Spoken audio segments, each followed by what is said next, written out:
Welcome back to BRMC's Healthy Connections. I'm Tobias Pugsley, your host, and with me today, Chris Fry. We've had an excellent conversation so far, Chris, but why don't you tell the people about our new STEMI program over at the hospital? You know, it's actually one of my passions. I love our STEMI program. STEMI, just so that people know, sometimes in the medical business, we rattle on in Latin and we talk in these anagrams that confuse people. So first I'm going to tell you what STEMI means. Please. Which, when I explain it, then I'll have to explain what I just explained, but then at least we'll be on the same page. So STEMI refers to ST elevation MI. Okay, now let's explain what that actually means. When we look at an EKG of someone who's having a heart attack, we identify that it's a heart attack by something called ST elevation. So that's how we read that.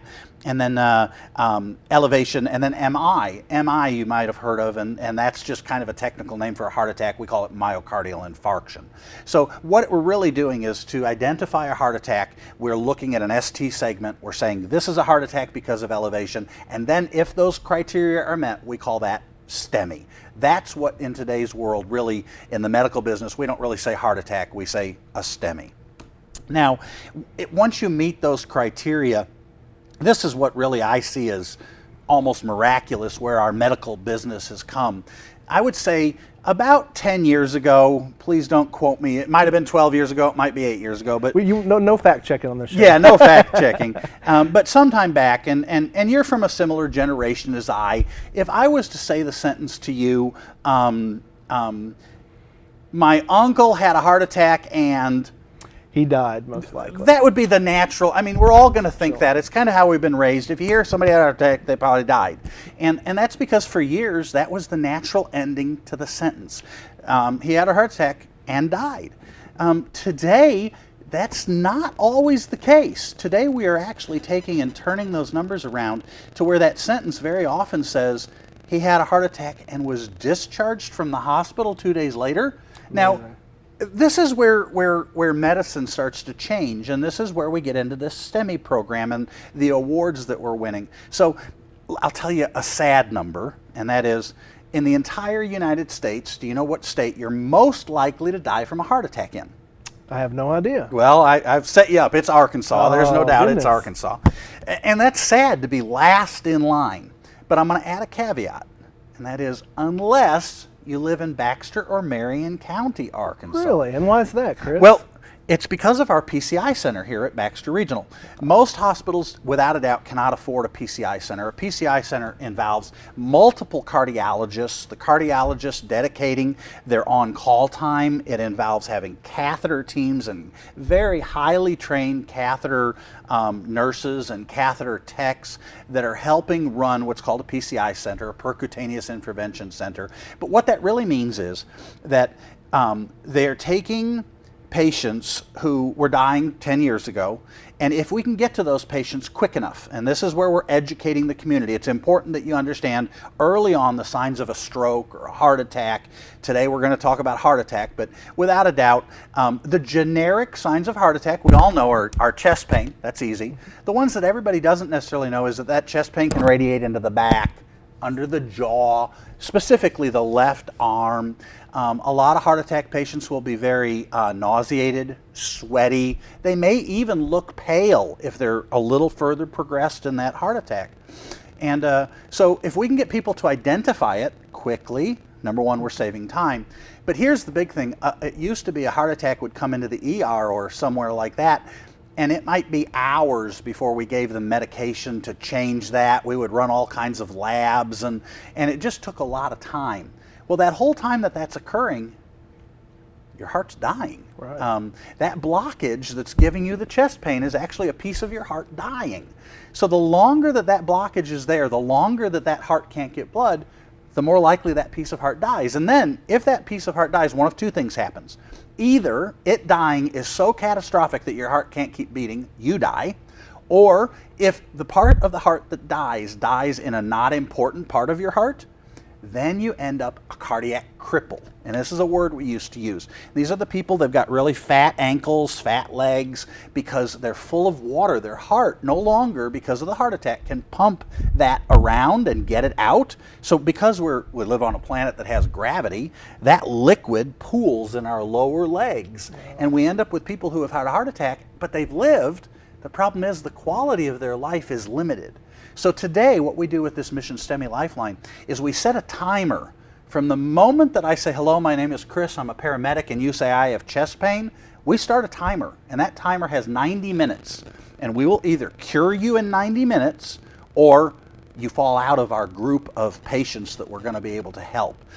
So as long as you identify early on, hey, I'm having chest pain, and you call one of us, what happens with this STEMI Lifeline project is we arrive on scene, and rather than waiting to get an EKG at the hospital or even in the ambulance, when I put those electrode leads on your chest to notify that whether or not you've got a heart attack, that EKG is immediately being transmitted from that machine to the ER, to our dispatch center, and best of all, if you're having a heart attack, it appears on the on-call cardiologist's cell phone. Really? Where he's able to see it. If he's in a meeting, if he's out on the golf course, if he's at dinner, his phone beeps that there's an EKG coming in and this is when I'm still at your house, knelt down by your bedside or your couch. That goes through to him immediately, and he can see, oh boy, I better get my cardiac cath team in there. By the time we load you up and we head to the hospital, the doctor is already there waiting with his cath team. And rather than wasting time going to our emergency room, we've called ahead. The ER already has all the information. Dispatch has already forwarded the information that they've asked you on the phone that I was talking about earlier. And instead of bypassing to the ER, we go straight up to the catheter lab.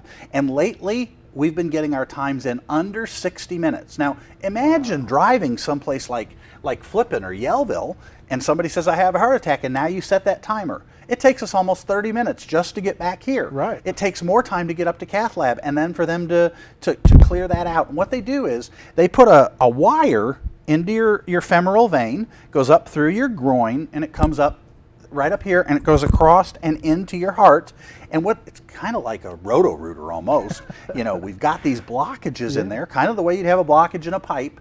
And the doctor goes in and he's got a wire, and the wire goes through the blockage, and then they'll inflate like a little balloon, and then they'll leave behind what we call stents. I think people are familiar with the word stent. It's a little thing that holds the vein open or the artery open. And a lot of them are released 2 days later. Now, mind you, they got to take some medications. They have to adjust their diet, maybe exercise. Definitely, they shouldn't be smoking, you know, and they got to take their medications. But these people are going home.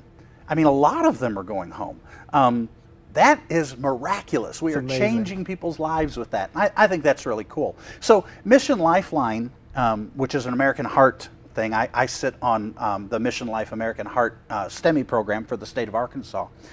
They came along and they said, hey, we need to improve this. And one of the ways they wanted to improve it was they wanted to track these times. They wanted to take and track how long does it take to get a patient.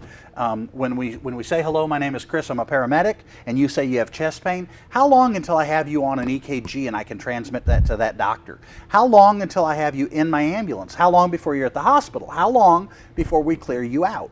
At which point we start tracking those times and building a data bank. And then we look at those times, and the people who perform well, in time, below the margin where everybody else is, those people are then nominated for an award. And kind of the cool thing that I'm really excited about is there has never, ever been a gold award released or awarded in the state of Arkansas ever. And we received the first gold Mission STEMI Lifeline award this year. Unbelievable. And that was for excellent cardiac care, above and beyond anything that exists just about anywhere else. There was I think, a very small number even given in the whole United States, much less the fact that we got one here in Arkansas. That's absolutely amazing. We love it. We're very proud of it. We're happy. We just want to help this community. It's a wonderful community. We're so blessed. We have so many tourists come in also, you know, and they expect a level of care. And then a lot of people, you know, they retire from Chicago, California, other places, and they're used to a level of care. Some people come down here from the Mayo Clinic, you know. They're expecting a level of care. And you know what? In my opinion, Baxter Regional steps up and they provide that level of care that these people are expecting. That's absolutely amazing that we're able to provide that type of care here in this rural environment. So let's talk just real quick. Obviously, somebody has an emergency, they call 911. But when they call 911, what's something maybe they can do to better inform that operator to activate the STEMI program, to get those things going? I would say probably the biggest thing that they can do, which would really help our dispatchers a lot, would be understand that from the moment when you call us, when you say, oh, I've got a problem, my mother hasn't felt good, she's been vomiting for a week. From the moment you say that, there's already an ambulance being dispatched to you. It's an automated system. The other dispatcher is sending that out. So once that dispatcher is trying to ask you questions like, how old are you? What medications does she take? Are you with the patient? Is the patient conscious? All of that. Sometimes people will say, well, can't you just send an ambulance? Just send the ambulance. And we know that you're in a hurry. We know you want it. But you got to know, number one, it's already on the way. And what's happening is as they're asking those questions and you're answering, it's being typed into a computer that is automatically beaming that information into the ambulance that's coming to you.